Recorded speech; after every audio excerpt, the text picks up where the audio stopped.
रामचरितमानस बालकांड। भक्तगणों, सुनने से प्रतिदिन सुनने से घर में सुख शांति आती है, कलह दूर होता है और महालक्ष्मी का वास होता है। इसको नित्य सुनना चाहिए। सुनिए रामचरित का बालकांड के जीवनी के बारे में हिंदी में बता रहा हूं, सुनिए। मास प्राण छठा विश्राम। पराये धन और पराई स्त्री पर मन चलाने वाले दुष्ट और चोर और जुआरी बहुत बढ़ गए। लोग माता पिता और देवताओं को नहीं मानते थे और साधु की सेवा करना तो दूर रहा, उल्टे उनसे सेवा करवाते थे। शिवजी कहते हैं कि हे भवानी, जिनके ऐसे आचरण है उन सब प्राणियों को राक्षस ही समझना। इस प्रकार धर्म के प्रति लोगों को अतिशय ग्लानि, अरुचि, अनास्थता देखकर पृथ्वी अत्यंत भयभीत एवं व्याकुल हो गई। वह सोचने लगी कि पर्वतों, नदियों और समुद्रों का बोझ मुझे इतना भारी नहीं जान पड़ता जितना भारी मुझे एक परद्रोही दूसरों का अनिष्ट करने वाला लगता है। पृथ्वी सारे धर्म को विपरीत देख रही है, पर रावण से भयभीत हुई वह कुछ बोल नहीं सकती। अंत में हृदय में सोच विचार कर गौ का रूप धारण कर धरती वहां गई जहां सब देवता और मुनि छिपे थे। पृथ्वी ने रोकर उनको अपना दुख सुनाया, पर किसी से कुछ काम न बना। तब देवता, मुनि और गंधर्व सब मिलकर ब्रह्मा जी के लोक सत्यलोक में गए। भय और शोक से अत्यंत व्याकुल बिचारी पृथ्वी भी गौ का शरीर धारण किए हुए उनके साथ ही ब्रह्मा जी सब जान गए। उन्होंने मन में अनुमान किया कि इस समय मेरा कुछ भी बस नहीं चलने का। तब उन्होंने पृथ्वी से कहा कि जिसकी तू दासी है वही अविनाशी हमारा और तुम्हारा दोनों का सहायक है। ब्रह्मा जी ने कहा, हे धरती, मन में धैर्य धारण करके श्री हरि के चरणों का स्मरण करो। प्रभु अपने दासों की पीड़ा को जानते हैं, ये तुम्हारी कठिन विपत्ति का नाश करेंगे।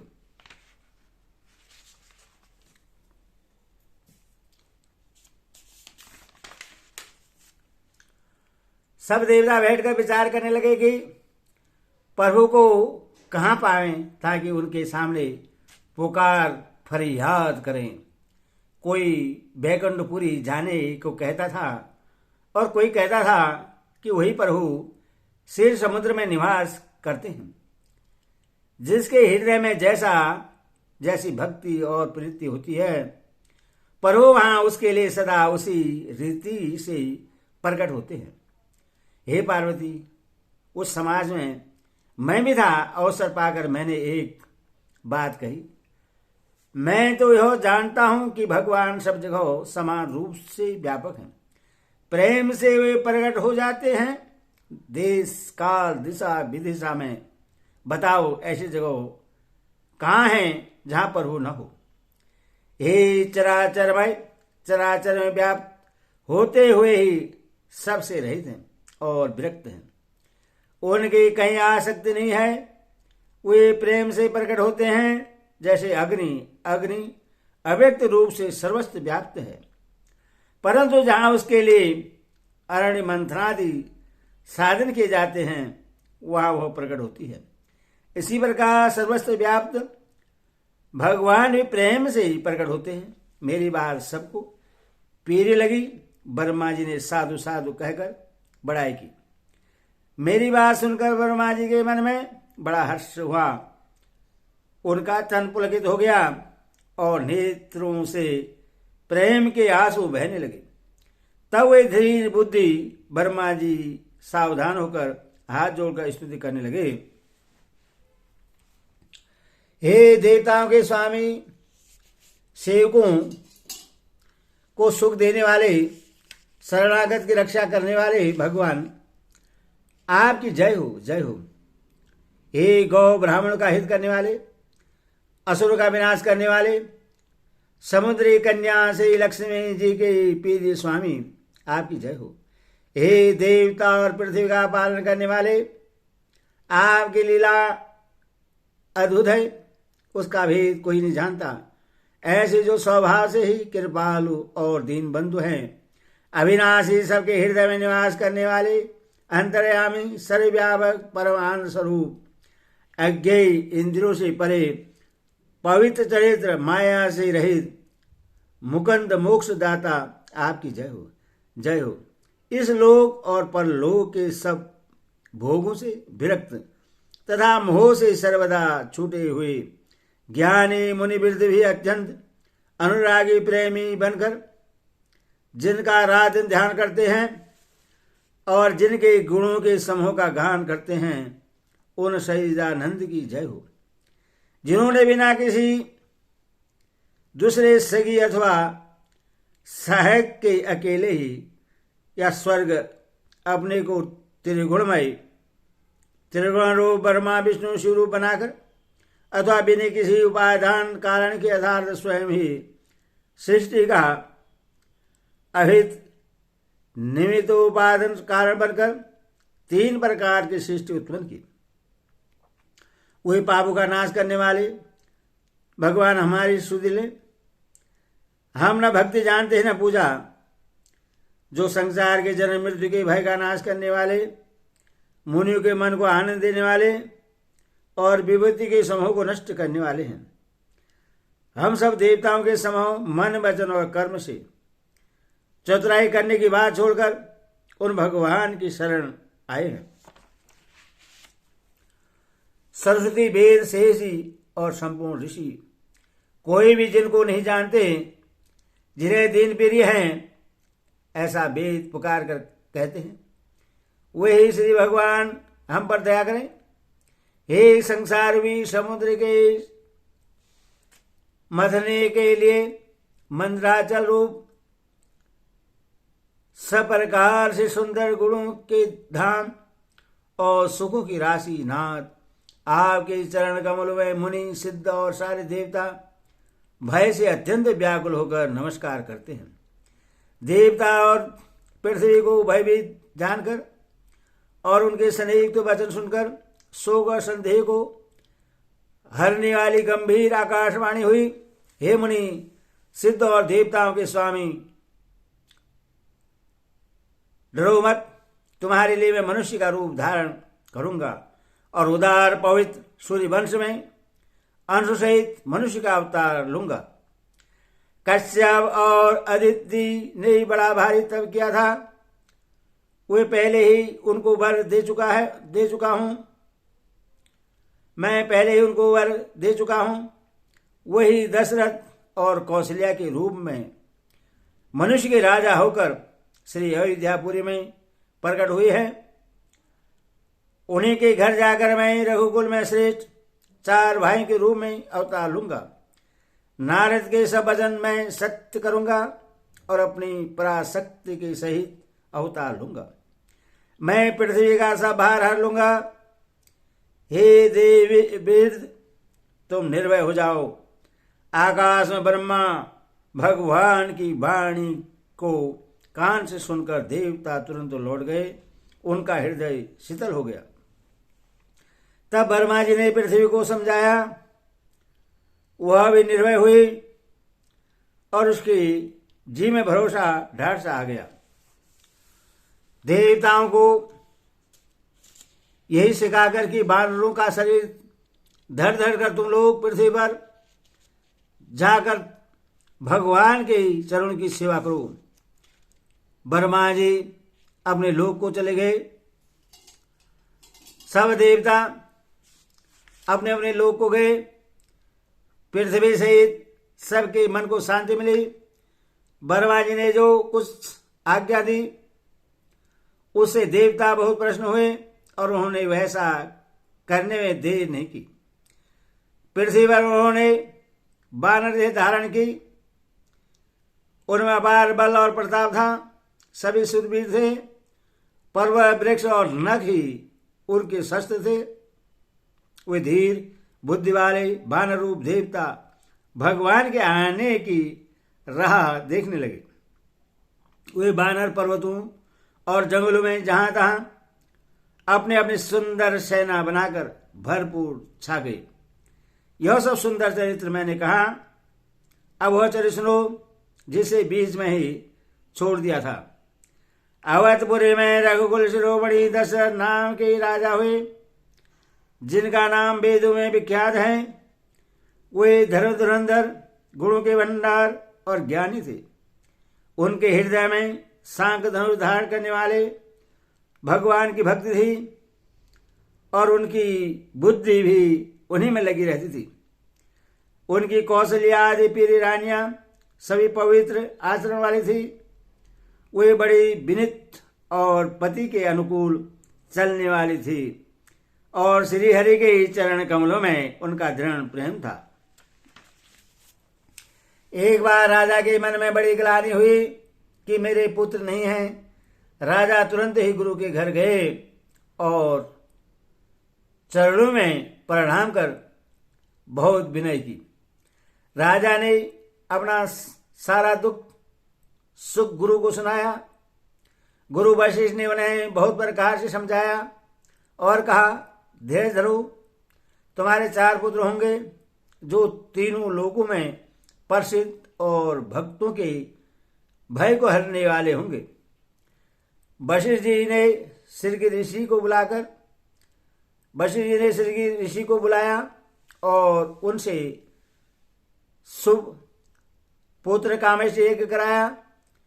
मुनि के भक्ति सहित आहुतियां देने पर अग्निदेव हाथ में चेरू हौष्यान खीर लिए प्रकट हुई और दशरथ से बोले, वशिष्ठ ने हृदय में जो कुछ विचारा था, तुम्हारा वह सब काम सिद्ध हो गया। हे राजन, अब तुम जाकर इस हौष्यात्र पायस को जिसको जैसा उचित हो वैसा भाग बनाकर बांट दो। तदनंतर अग्निदेव सारी सभा को समझाकर अंतर्ध्यान हो गए। राजा परमानंद में मग्न हो गए। उनके हृदय में हर्ष समाता न था। उसी समय राजा ने अपनी प्यारी पत्नी को बुलाया। कौशल्या आदि सब रानियां वहां चली आई। राजा ने पायस का आधा भाग कौशल्या को दिया और शेष आधे के 2 भाग किए। वह उनमें से 1 भाग राजा ने केकई को दिया। शेष जो बचा रहा उसके फिर 2 भाग हुए और राजा ने उनको कौशल्या और केकई के हाथ पर रखकर अर्थात उनकी अनुमति लेकर और इस प्रकार उनका मन प्रश्न करके सुमित्रा को दिया। इस प्रकार सब स्त्रियां गर्भवती हुई। वे हृदय में बहुत हर्षित हुई। उन्हें बड़ा सुख मिला। जिस दिन से श्री हरि लीला से ही गर्भ में आए, सब लोगों में सुख और संपत्ति छा गई। शोभाशील और तेज की खान बनी हुई सब रानियां महल में सुशोभित हुई। इस प्रकार कुछ समय सुखपूर्वक बीता और वह अवसर आ गया जिसमें प्रभु को प्रकट होना था। योग लगन ग्रह वार और तिथि सभी अनुकूल हो गए। जड़ और चेतन सब हर्ष से भर गए, क्योंकि श्री राम का जन्म सुख का मूल है। पवित्र चैत्र का महीना था। 9वीं तिथि थी। शुक्ल पक्ष और भगवान का पीर अभिजित मुहूर्त था। दोपहर का समय था। न बहुत सर्दी थी न धूप गर्मी थी। वह पवित्र समय सब लोगों को शांति देने वाला था। शीतल मंद और सुगंधित पवन बह रहा था। देवता हर्षित थे और संतों के मन में बड़ा चाव था। वन फूले हुए थे। पर्वत के समूह मणियों से जगमगा रहे थे और सारी नदियां अमृत की धारा बहा रही थी। जब ब्रह्मा जी ने वह भगवान के प्रकट होने का अवसर जाना, तब उनके समेत सारे देवता विमान सजा सजा कर चले। निर्मल आकाश देवताओं के समूह से भर गया। गर्दभों के दल गुणों का खान गर्दभों के दल गुणों का गान करने लगे और सुंदर अंजलियों में सजा सजा कर पुष्प बरसाने लगे। आकाश में घमाघम नगाड़े बजने लगे। नाग मुनि और देवता स्तुति करने लगे और बहुत प्रकार से अपनी अपनी सेवा उपहार भेंट करने लगे। देवताओं के समूह विनती करके अपने अपने लोक में जा पहुंचे। समस्त लोगों को शांति देने वाले जगदाधार प्रभु प्रकट हुए। दीनों पर दया करने वाले कौशल्या जी के हितकारी कृपालु प्रभु प्रकट हुए। मुनियों के मन को हरने वाले उनके अद्भुत रूप का विचार करके माता हर्ष से भर गई। नेत्रों को आनंद देने वाला मेघ के समान श्याम शरीर था। चारों भुजाओं में अपने खास आयुध धारण किए हुए थे। दिव्य आभूषण और वनमाला पहने थे। बड़े बड़े नेत्र थे और इस प्रकार शोभा के समुद्र तथा खर राक्षस को मारने वाले भगवान प्रकट हुए। दोनों हाथ जोड़कर माता कहने लगी, हे अनंत, मैं किस प्रकार तुम्हारी स्तुति करूं? वेद और पुराण तुमको माया गुण और ज्ञान से परे और परिणाम रहित बतलाते हैं। श्रुतियां और संतजन दया और सुख का समुद्र, सब गुणों का धाम कहकर जिनका गान करते हैं, वही भक्तों पर प्रेम करने वाले लक्ष्मीपति भगवान मेरे कल्याण के लिए प्रकट हुए हैं। वेद कहते हैं कि तुम्हारे पड़ते रोम में माया के रचे हुए अनेकों ब्रह्मांडों के समूह भरे हैं। वे तुम मेरे गर्भ में रहे।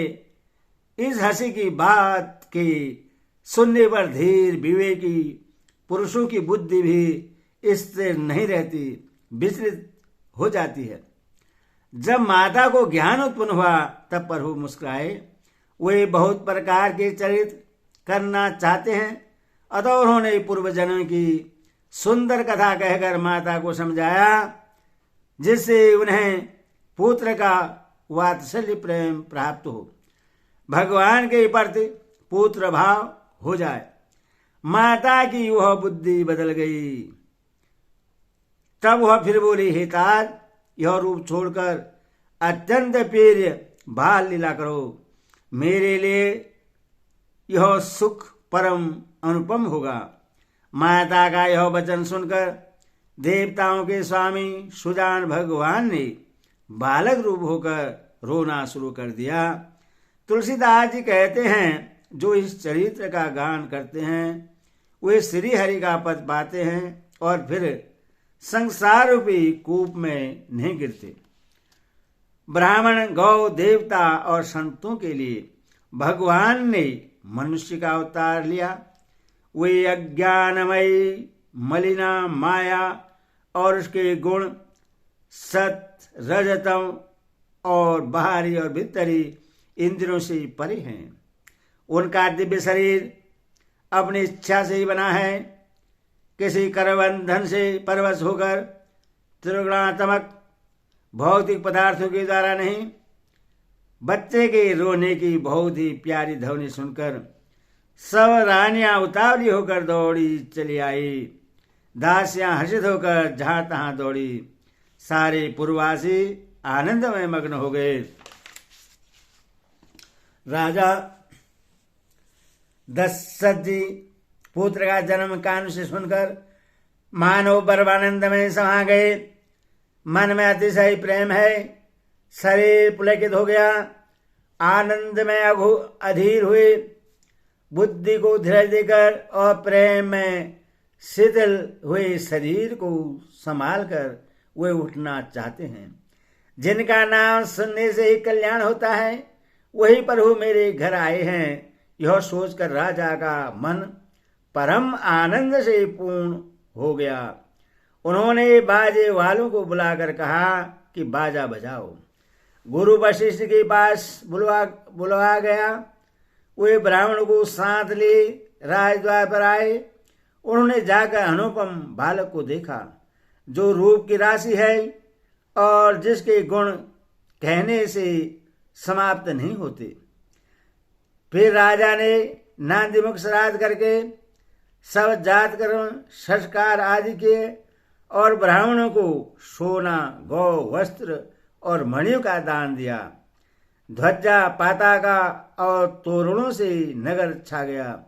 जिस प्रकार से वह सजाया गया उसका तो वर्णन ही नहीं हो सकता। आकाश से फूलों की वर्षा हो रही है। सब लोग ब्रह्मानंद में मग्न हैं। स्त्रियां झुंड के झुंड मिलकर चली। स्वाभि श्रृंगार किए ही वे उठ दौड़ी।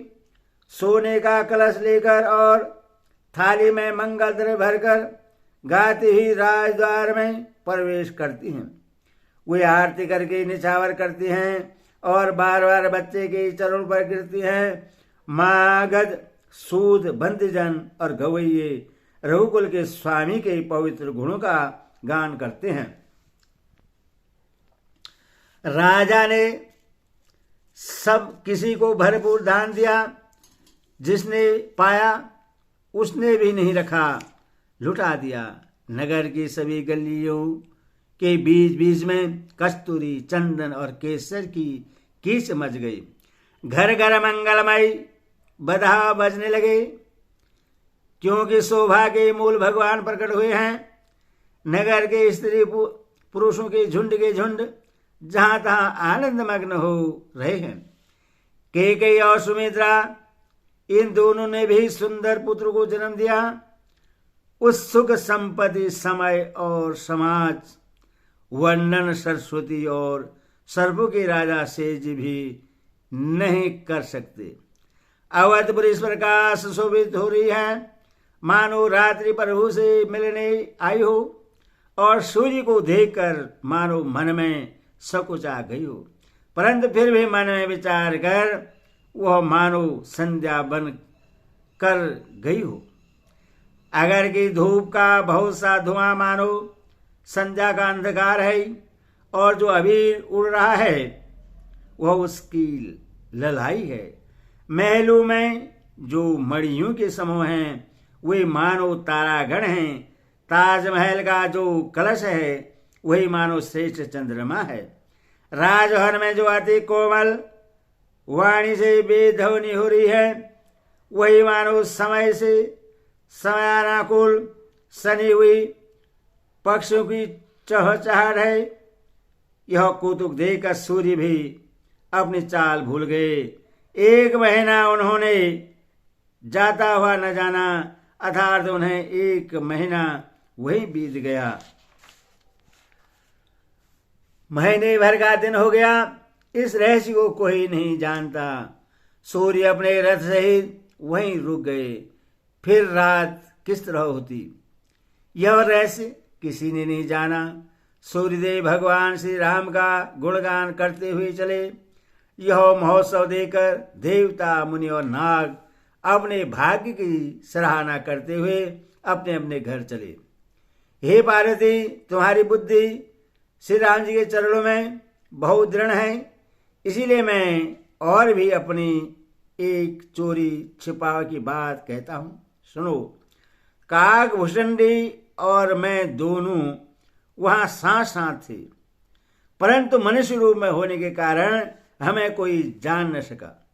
परम आनंद और प्रेम के सुख में फूले हुए हम दोनों मगन मन में मस्त हुए गलियों में तन मन की सुधि भूले हुए फिरते थे। परंतु यह शुभ चरित्र वही जान सकता है जिस पर श्री राम जी की कृपा हो। उस अवसर पर जो जिस प्रकार आया और जिसके मन को जो अच्छा लगा राजा ने उससे वही दिया। हाथी, रथ, घोड़े, सोना, गौवें, हीरे और भांति भांति के वस्त्र राजा ने दिए। राजा ने सबके मन को संतुष्ट किया। सब लोग जहां तहां आशीर्वाद दे रहे थे कि तुलसीदास के स्वामी सपुत्र चारु राजकुमार चिरंजीवी दीर्घायु हो। इस प्रकार कुछ दिन बीत गए। दिन और रात जाते भी जान ही पड़ते। तब नामकरण संस्कार का समय जानकर राजा ने ज्ञानी मुनि श्री वशिष्ठ जी को बुला भेजा। मुनि की पूजा करके राजा ने कहा, हे मुनि, आपने मन में जो विचार रखे हों वे नाम रखिए।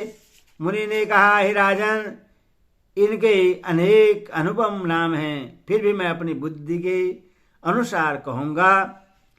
ये जो आनंद के समुद्र और सुख की राशि हैं, जिस आनंद सिंधु के एक कण से तीनों लोग सुखी होते हैं, उन आपके सबसे बड़े पुत्र का नाम राम है, जो सुख का भवन और संपूर्ण लोगों को शांति देने वाला है।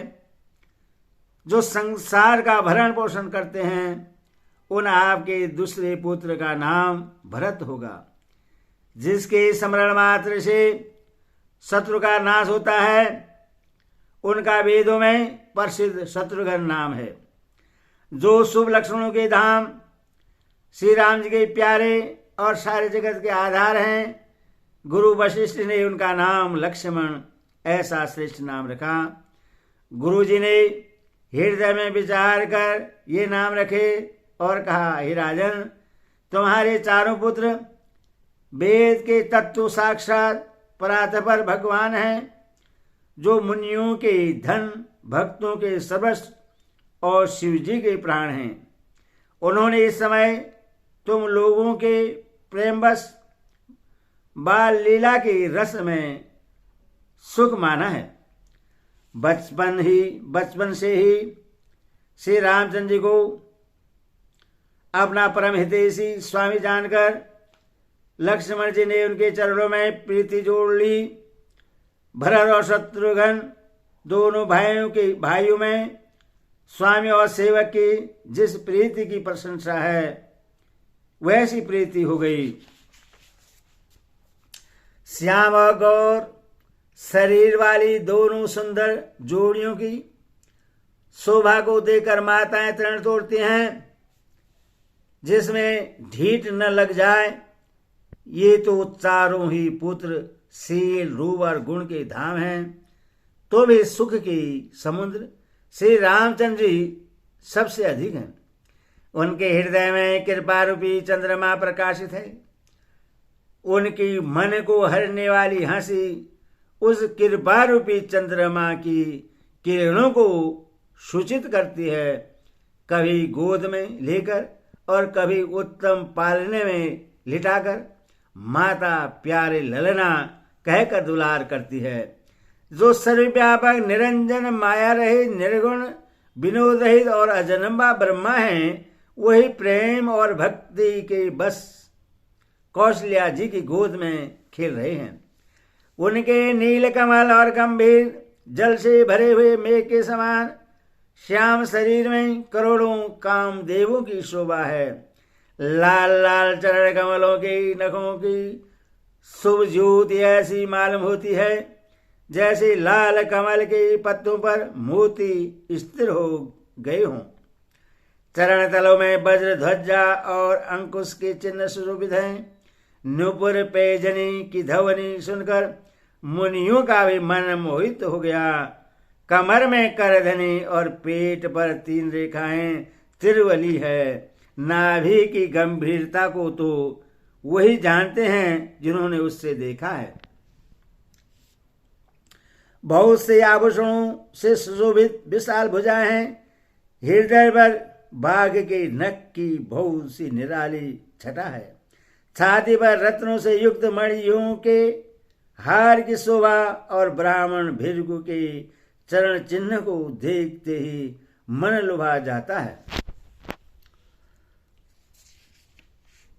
कंठ संग के समान उतार चढ़ाव वाला 3 रेखाओं से सुशोभित है और ठोड़ी बहुत ही सुंदर है। मुख पर असंख्य कामधेनु की छटा छारी है। 2 सुंदर दतुनिया हैं, लाल लाल होंठ हैं, नासिका और तिलक। ये सौंदर्य का वर्णन ही कौन कर सकता है।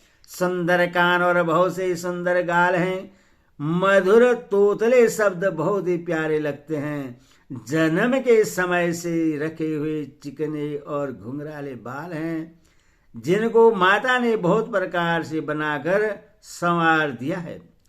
शरीर पर पीली झगुली पहनाई हुई है। उनका घुटनों और हाथों के बल चलना मुझे बहुत ही प्यारा लगता है। उनके रूप का वर्णन वेद और सेज भी नहीं कर सकते।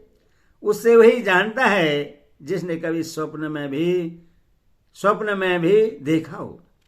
जो सुख के पुंज, मोह से परे तथा ज्ञान, वाणी और इंद्रियों से अतीत हैं, वे भगवान दशरथ कौशल्या के अत्यंत प्रेम के बस होकर पवित्र बाल लीला करते हैं।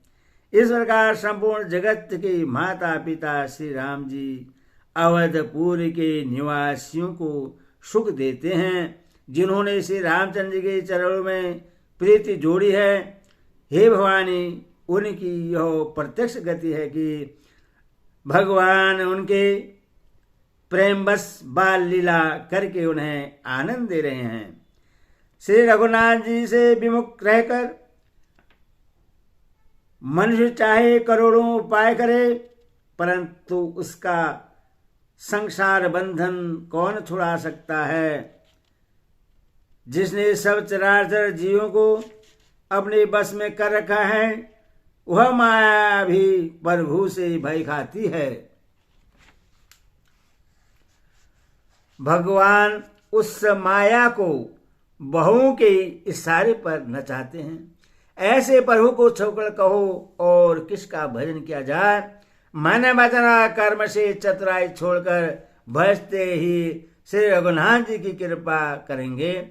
इस प्रकार से प्रभु श्री रामचंद्र जी ने बाल कीड़ा की और समस्त नगरवासियों को सुख दिया। कौशल्या जी कभी उन्हें गोद में लेकर हिलाती डुलाती और कभी पालने में लिटाकर झुलाती थी। प्रेम मग्न कौशल्या जी रात और दिन का बीतना नहीं जानती थी। पुत्र के स्नेहवश माता उनके बाल चरित्रों का गान क्या करती। एक बार माता ने श्री रामचंद्र को स्नान कराया और श्रृंगार करके पालने पर पोड़ा दिया। फिर अपने कुल के इष्ट देव भगवान की पूजा के लिए स्नान किया। पूजा करके नैवेद्य चढ़ाया और स्वयं वहां गए जहां रसोई बनाई गई थी। फिर माता वहीं पूजा के स्थान में लौट आई और वहां आने पर पुत्र को इष्ट देव भगवान के लिए चढ़ाए हुए नैवेद्य का भोजन करते देखा। माता भयभीत होकर पालने में सोया था, जहां यहां किसने लाकर बैठा दिया। माता भयभीत होकर पालने में सोया था, यहां किसने लाकर बैठा दिया। इस बात से डरकर पुत्र के पास गई तो वहां बालक को सोया हुआ देखा। फिर पूजा स्थान में लौटकर देखा कि वही पुत्र वहां भोजन कर रहा है। उनके हृदय में कंप होने लगा और मन को धीरज नहीं होता। वह सोचने लगे कि यहां और वहां मैंने 2 बालक देखे हैं, यह मेरा बुद्धि भ्रम है या और कोई विशेष कारण। हे प्रभु, श्री रामचंद्र जी ने माता को घबराई हुई देखकर मधुर मुस्कान से हंस दिया। फिर उन्हें माता को अपना अखंड अद्भुत रूप दिखलाया, जिसके एक एक रोम में करोड़ों ब्रह्मांड लगे हुए हैं। आंगन सूर्य चंद्रमा शिव ब्रह्मा बहुत से पर्वत नदियां समुद्र पृथ्वी वन काल कर्म गुण ज्ञान और स्वभाव देखे और वे पदार्थ भी देखे जो कभी सुने भी न थे। सब प्रकार से बलवती माया को देखा कि वह भगवान के सामने अत्यंत भयभीत हाथ जोड़े खड़ी है। जीव को देखा जिससे वह माया न चाहती, और फिर भक्ति को देखा जो उस जीव को माया से छुड़ा देती है। माता का शरीर पुलकित हो गया, मुख से वचन नहीं निकलता। तब आंखें मूंद कर उसने श्री राम जी के चरणों में सिर नवाया। माता को आश्चर्यचकित देकर खर के शत्रु श्री राम जी फिर बाल रूप हो गए। माता से स्तुति भी नहीं की जाती। वह डर गई कि मैंने जगत पिता परमात्मा को पुत्र करके जाना। श्री हरि ने माता को बहुत प्रकार से समझाया और कहा, हे माता सुनो, यह बात कहीं पर कहना नहीं।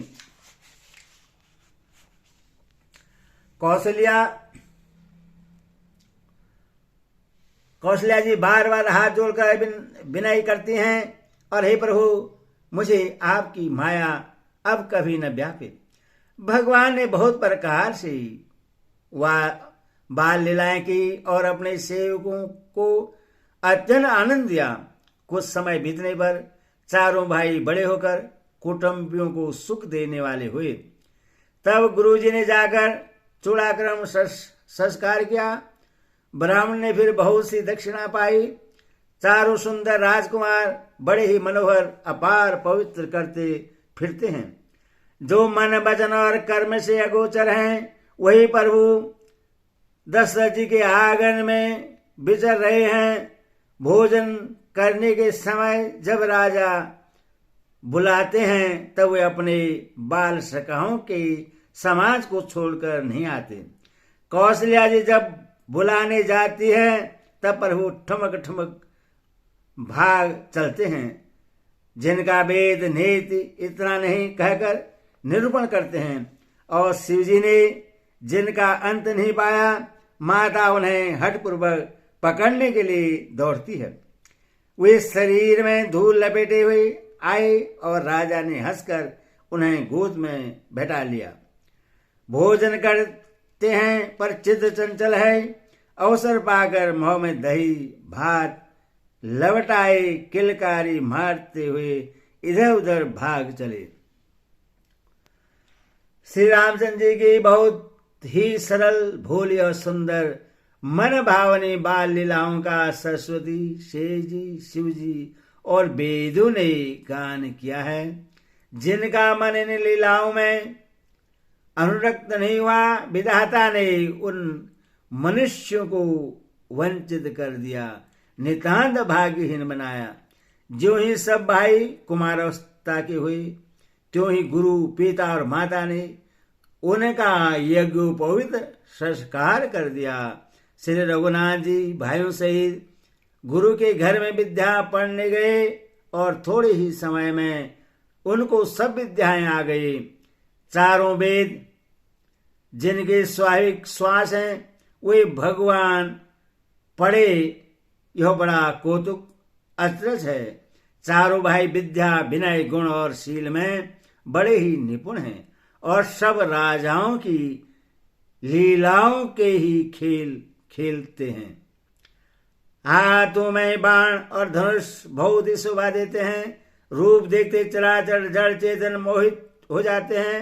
वे सब भाई जिन गलियों में खेलते हुए निकलते हैं, उन गलियों के सभी स्त्री पुरुष उनको देखकर स्नेह से शिथिल हो जाते हैं अथवा ठिठक कर रह जाते हैं।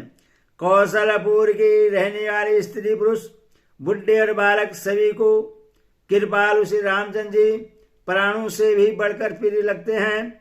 श्री रामचंद्र जी भाइयों और इष्ट मित्रों को बुलाकर साथ ले लेते हैं और नित्य वन में जाकर शिकार खेलते हैं। मन में पवित्र समझकर मृगों को मारते हैं और प्रतिदिन लाकर राजा दशरथ जी को दिखलाते हैं। जो मृग श्री रामचंद्र जी के बाण से मारे जाते हैं, वे शरीर छोड़कर देवलोक को चले जाते हैं।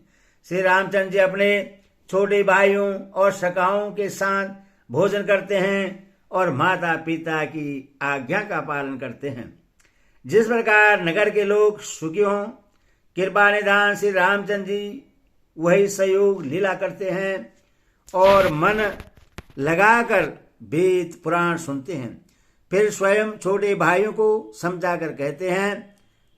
श्री रघुनाथ जी प्रातःकाल उठकर माता पिता और गुरु को मस्तक नवाते हैं और आज्ञा लेकर नगर का काम करते हैं। उनके चरित्र दे देकर राजा मन में बड़े हर्षित होते हैं। जो व्यापक अकल निर्वयव इच्छा रहित अजनबा और निर्गुण है तथा जिनका न नाम है न रूप, वही भगवान भक्तों के लिए नाना प्रकार के अनुपम अलौकिक चरित्र करते हैं। यह सब चरित्र मैंने गाकर बखान कर कहा और आगे की कथा मन लगाकर सुनो। ज्ञानी महामुनि विश्वामित्र जी वन में शुभ आश्रम पवित्र स्थान जानकर बसते थे, जहां वे मुनि जप यज्ञ और योग करते थे, परंतु मारीच और स्वभाव से बहुत डरते थे। यज्ञ देखते ही राक्षस दौड़ पड़ते थे और उपद्रव मचाते थे, जिससे मुनि बहुत दुख पाते थे। गाधी के पुत्र विश्वामित्र के मन में चिंता छा गई कि ये पापी राक्षस भगवान के मारे बिना न मरेंगे। तब श्रेष्ठ मुनि ने मन में विचार किया कि प्रभु ने पृथ्वी का भार हरने के लिए अवतार लिया है, इसी बहाने जाकर मैं उनके चरणों का दर्शन करूं और विनती करके दोनों भाइयों को ले आऊं। जो ज्ञान वैराग्य और सब गुणों के धाम हैं, उन प्रभु को मैं नेत्र भर कर देखूंगा। बहुत प्रकार से मनोरथ करते हुए जाने में देर नहीं लगी। सरयू जी के जल में स्नान करके हुए राजा के दरवाजे पर पहुंचे। राजा ने जब मुनि का आना सुना तब वे ब्राह्मणों के समाज को सान लेकर मिलने गए और दंडवत करके मुनि का सम्मान करते हुए उन्हें लाकर अपने आसन पर बैठाया। चरणों को धोकर बहुत पूजा की और कहा, मेरे समान धन्य आज दूसरा कोई नहीं है। फिर अनेक प्रकार के भोजन करवाए, जिस श्रेष्ठ मुनि ने अपने हृदय में बहुत ही हर्ष प्राप्त किया। फिर राजा ने चारों पुत्रों को मुनि के चरणों में डाल दिया, उनके प्रणाम कराया। श्री रामचंद्र जी को देकर मुनि अपने देह की शुद्धि भूल गए। वे श्री राम जी के मुख की शोभा देखते ऐसे मग्न हो गए मानो चकोर पूर्ण चंद्रमा को देखकर लुभा गया हो। तब राजा ने मन में हर्षित होकर ये वचन कहे, हे मुनि, इस प्रकार कृपा तो आपने कभी नहीं की। आज किस कारण से आपका सुआगमन हुआ, कहिए, मैं उससे पूरा करने में देर नहीं लगाऊंगा। मुनि ने कहा, हे राजन, राक्षस के समूह मुझे बहुत सताते हैं, इसीलिए मैं तुमसे कुछ मांगने आया हूं। छोटे भाई से श्री रघुनाथ जी को मुझे दो। राक्षसों के मारे जाने पर मैं सनात सुरक्षित हो जाऊंगा। हे राजन, प्रश्न मन से उनको दो, मोह और अज्ञान को छोड़ दो।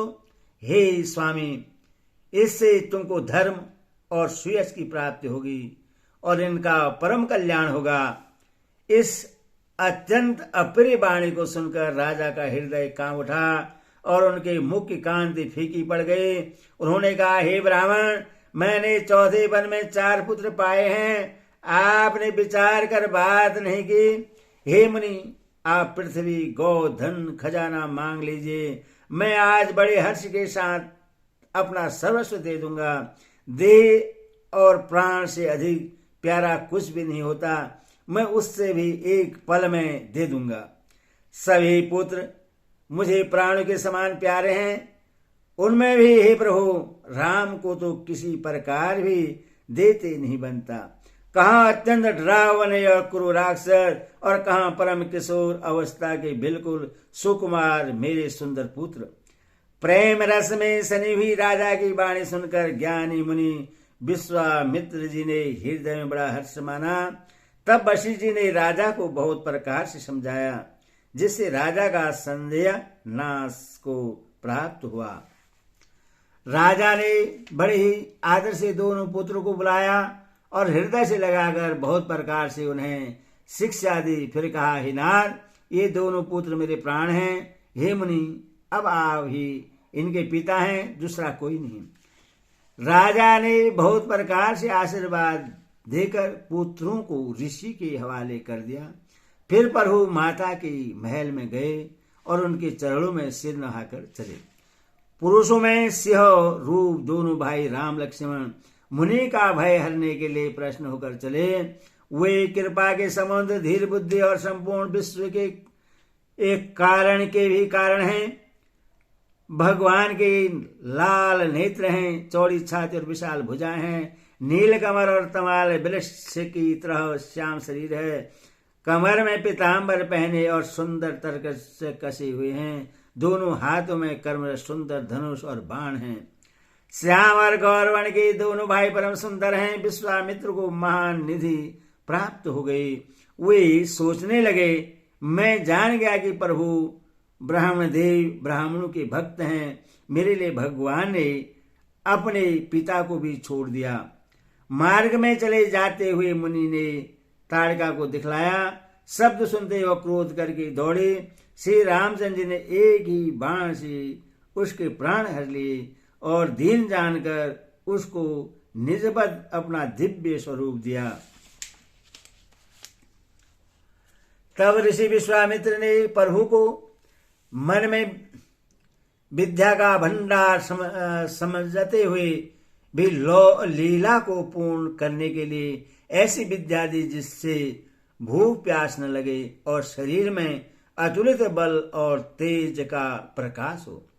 सब शस्त्र संपन्न करके मुनि प्रभु श्री रामचंद्र को अपने आश्रम में ले आए और उन्हें परम हितु जानकर भक्तिपूर्वक कंद मूल और फल का भोजन कराया। सवेरे रघुनाथ जी ने मुनि से कहा, आप जाकर निडर होकर यज्ञ कीजिए। यह सुनकर सब मुनि हवन करने लगे। आप श्री रामचंद्र जी यज्ञ की रखवाली पर रहे।